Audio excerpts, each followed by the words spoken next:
Mayong adlaw mga binati ug minahal kong matalnon. Welcome to my channel. Welcome to Iko TV News, ang channel sa kalambuan sa lungsod sa Matalom. Okay guys, mao na ni kahimtang sa ahong Iko Rest House na naguba siya guys tungod ni Udit kani Diyos Udit. Pero bisag ingani nahitabo guys. Bisag natay kinabuhi guys.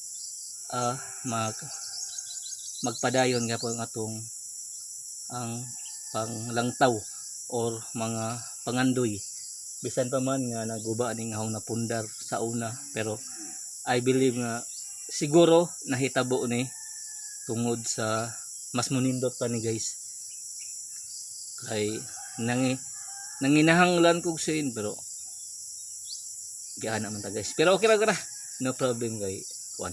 Okay. Nahitabo siguro ni guys tungod adunay rason.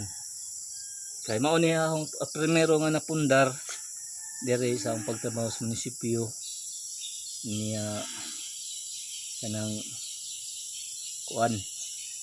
Mao ni nahitabo si Udit.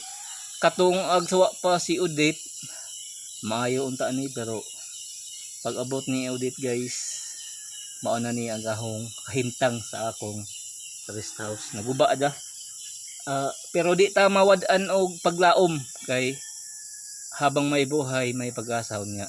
Napud si Lord nga mutabang nato or mo guide ong ato ba ning ayuhon kay sayang need nato sane, kuwang tag sane mangita tag pagi kay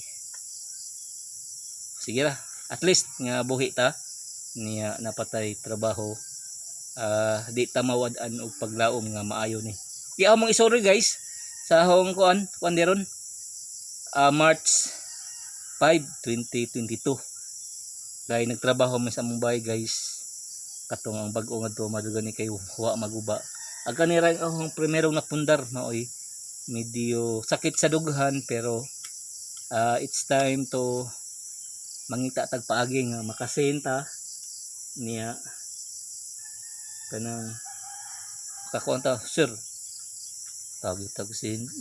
Okay, ang ipakita guys unsay kahimtang sa akong primerong napundar sa pagtrabaho munisipyo, pero di ta mawad ag paglaom kay adunay hinungdan nganong hingabot si Udit. Okay,